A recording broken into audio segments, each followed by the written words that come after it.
नमस्कार दोस्तों, चलिए जानते हैं झारखंड की 50 फटाफट बड़ी खबरों को सिर्फ 10 मिनट में। लेकिन उससे पहले आप यह वीडियो किस जगह से देख रहे हैं हमें कमेंट में जरूर बताएं। सीएम हेमंत सोरेन की समीक्षा बैठक, बजट, राजस्व और खनन प्रबंधन पर फोकस, पारदर्शिता बढ़ाने के दिए निर्देश। झारखंड मंत्रालय में मुख्यमंत्री हेमंत सोरेन की अध्यक्षता में सोमवार को वित्त एवं वाणिज्य कर विभाग की उच्च स्तरीय समीक्षा बैठक हुई, जिसमें राज्य की वित्तीय स्थिति, बजट प्रबंधन, राजस्व संग्रह और योजनाओं के क्रियान्वयन की विस्तृत समीक्षा की गई। बैठक में बजट आकलन, राजस्व लक्ष्य, स्थापना व्यय, पूंजीगत प्राप्तियां और केंद्र सरकार से मिलने वाले सहायता अनुदान समेत विभिन्न वित्त विषयों पर चर्चा हुई। अधिकारियों ने राज्य के आय व्यय, जीएसटी अनुपालन, वट, प्रोफेशनल टैक्स और अन्य कर मददों से जुड़े आंकड़े प्रस्तुत किए। मुख्यमंत्री ने योजनाओं के प्रभावी क्रियान्वयन, वित्तीय संसाधनों के बेहतर उपयोग और विभागों के बीच मजबूत समन्वय पर जोर देते हुए कहा है कि निर्धारित लक्ष्यों के अनुरूप काम में किसी तरह की कमी नहीं होनी चाहिए। झारखंड में अब 28 मई को रहेगी बकरी ईद की छुट्टी। झारखंड सरकार ने ईद उल अहा यानी कि बकरी ईद के सार्वजनिक अवकाश की तारीख में बदलाव किया है। अब राज्य में बकरी ईद की छुट्टी 27 मई की जगह 28 मई को होगी। इस संबंध में कार्मिक प्रशासनिक सुधार तथा राज्य भाषा विभाग ने अधिसूचना जारी की है। सरकार की ओर से जारी आदेश में कहा गया है कि पहले वर्ष 2026 के सरकारी कैलेंडर में बकरी ईद का अवकाश 27 मई को घोषित किया गया था। हालांकि चांद दिखने के आधार पर अब पर्व 28 मई को मनाया जाएगा। इसी को देखते हुए अवकाश की तारीख में संशोधन किया गया है। नई अधिसूचना के अनुसार 28 मई गुरुवार को पूरे राज्य में एनआई एक्ट के तहत सार्वजनिक अवकाश रहेगा। वहीं 27 मई बुधवार को सभी सरकारी कार्यालय सामान्य दिनों की तरह खुले रहेंगे और कामकाज होगा। 11 दिन में चौथी बार बढ़े पेट्रोल डीजल के दाम। जानिए महंगाई के पीछे क्या है बड़े कारण। देश भर में पेट्रोल और डीजल की कीमतों में 11 दिनों के भीतर चौथी बार बढ़ोतरी की गई है। सोमवार को पेट्रोल RS 2.61 और डीजल RS 2.71 प्रति लीटर महंगा हो गया है। लगातार बढ़ रही कीमतों का असर झारखंड में भी देखने को मिल रहा है। राजधानी राज्य में पेट्रोल की कीमत RS 105.84 प्रति लीटर और डीजल RS 1.30 प्रति लीटर पर पहुंच गई है। ईंधन के दाम बढ़ने से आम लोगों पर महंगाई का बोझ लगातार बढ़ रहा है और परिवहन से लेकर रोजमर्रा की जरूरतों तक का खर्च प्रभावित हो रहा है। बताया जा रहा है कि अंतर्राष्ट्रीय बाजार में कच्चे तेल की कीमतों में तेजी और वैश्विक तनाव के कारण तेल कंपनियों पर दबाव बढ़ा है।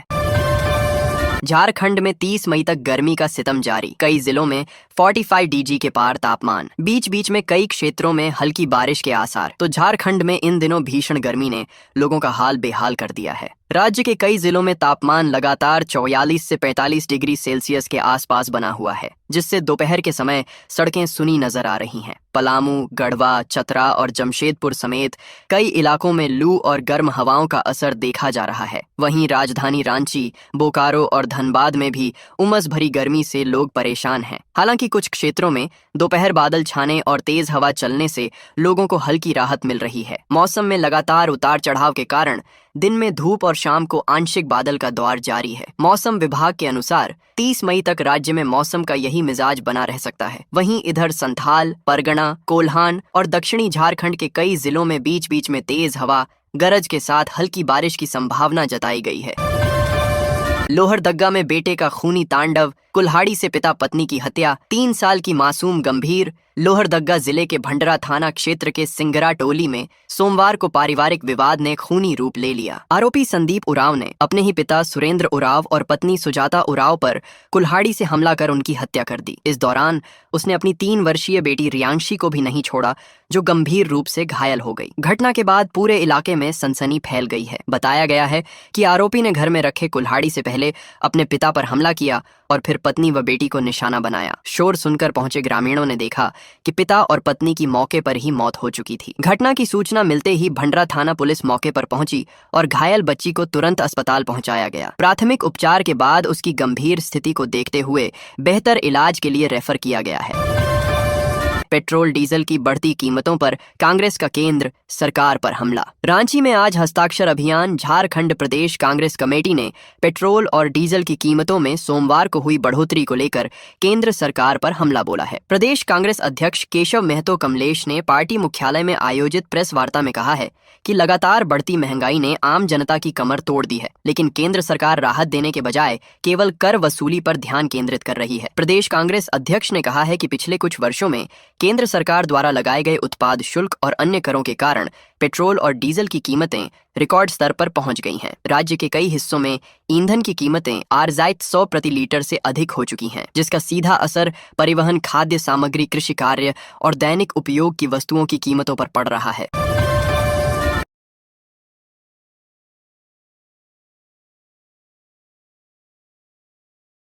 झारखंड में SIR बाहर रहने वाले प्रवासियों के लिए यह है खास नियम। ऐसे रह सकता है वोटर लिस्ट में नाम। यदि आप झारखंड के किसी भी जिले के वोटर हैं और विशेष गहन पुनरीक्षण यानी कि SIR के दौरान आप राज्य या देश से बाहर हैं, तो चिंता करने की बात नहीं है, आपका नाम वोटर लिस्ट में सुरक्षित रहेगा। इसके लिए बस आपको थोड़ी सी पहल करनी होगी, जिससे आपका नाम मतदाता सूची में जुड़ा रहेगा। मुख्य निर्वाचन पदाधिकारी के रवि कुमार के अनुसार ऐसे वोटर अपना नाम मैपिंग कराने के लिए BLO से संपर्क कर डिटेल दे सकते हैं। उनके नाम की मैपिंग हो जाएगी। BLO से संपर्क करने के लिए भारत निर्वाचन आयोग की वेबसाइट पर बुक कॉल की सुविधा है, जिसके माध्यम से BLO खुद वोटर को फोन करेंगे। BLO से फोन पर संपर्क देने पर मैपिंग हो जाएगी, क्योंकि मैपिंग BLO ही करेंगे। इसके लिए उन्हें उनसे संपर्क करना ही होगा। वोटर खुद से भी BLO से संपर्क कर सकते हैं। बकरी ईद को लेकर झारखंड पुलिस अलर्ट। DGP ने सभी जिलों को दी सख्त निर्देश। आगामी बकरी ईद पर्व को लेकर झारखंड पुलिस मुख्यालय पूरी तरह से अलर्ट मोड में है। DGP तदासा मिश्रा ने पुलिस मुख्यालय में राज्य भर की कानून व्यवस्था की समीक्षा करते हुए सभी जिलों के पुलिस अधिकारियों को विशेष सतर्कता बरतने के निर्देश दिए। बैठक में संवेदनशील इलाकों में सुरक्षा व्यवस्था मजबूत करने, धार्मिक स्थलों के आसपास CCTV कैमरे लगाने, ड्रोन और वीडियोग्राफी से निगरानी करने तथा संयुक्त नियंत्रण कक्ष सक्रिय करने पर जोर दिया गया। साथ ही जिला और थाना स्तर पर शांति समिति की बैठकों को प्रभावी बनाने और आपातकालीन योजना तैयार करने के निर्देश भी दिए गए। समीक्षा बैठक में सोशल मीडिया पर निगरानी बढ़ाने, भड़काऊ पोस्ट और उत्तेजक गानों के प्रसारण पर रोक लगाने के निर्देश दिए गए।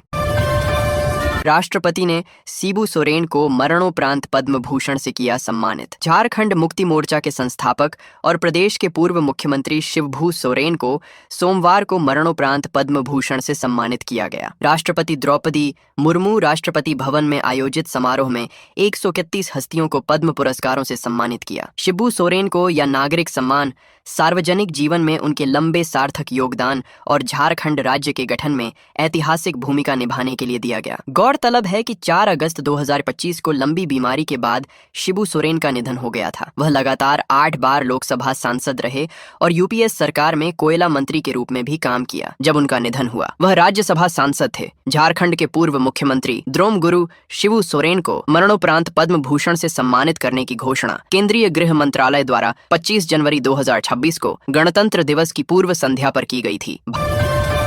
भाजपा लड़ेगी राज्यसभा का चुनाव। प्रदेश भाजपा समिति की बैठक में लिया गया निर्णय। भारतीय जनता पार्टी राज्यसभा का चुनाव लड़ेगी और अपने प्रत्याशी को उतारेगी। भाजपा प्रदेश कार्यालय में सोमवार को आयोजित प्रदेश चुनाव समिति की बैठक में सर्वसम्मति से यह निर्णय लिया गया। यह बैठक प्रदेश अध्यक्ष आदित्य साहू की अध्यक्षता में संपन्न हुई। बैठक आगामी 18 जून को राज्य में होने वाले राज्यसभा चुनाव में पार्टी की रणनीति को लेकर आयोजित की गई थी। बैठक में राज्यसभा चुनाव के सभी पहलुओं पर गहन चर्चा हुई। बैठक के बाद प्रदेश महामंत्री अमर कुमार बावरी ने प्रेस ब्रीफिंग करते हुए कहा है कि बैठक में सर्वसम्मति से यह निर्णय लिया गया है कि भारतीय जनता पार्टी राज्यसभा का चुनाव लड़ेगी और अपने प्रत्याशी को उतारेगी। पार्टी न केवल प्रत्याशी को उतारेगी, बल्कि यह प्रत्याशी निश्चित तौर पर विजय भी होगा। गुमला में यात्री बस पलटी, 8 यात्री घायल। ओवरटेक के दौरान हुआ हादसा। गुमला जिले के पालकोट थाना क्षेत्र में सोमवार दोपहर मोनू सुपर नामक यात्री बस अनियंत्रित होकर पलट गई। हादसा बंगरू रक्तपानी निर्ज झर नाला के समूह हुआ, जहां बस सड़क से नीचे उतरकर पलट गई। दुर्घटना के समय बस में 30 से 40 यात्री सवार थे, जिसमें 8 लोग गंभीर रूप से घायल हो गए। प्रत्यक्षदर्शियों के अनुसार बस सिमडेगा से गुमला जा रही थी और बंगू के पास एक ऑटो को ओवरटेक करने के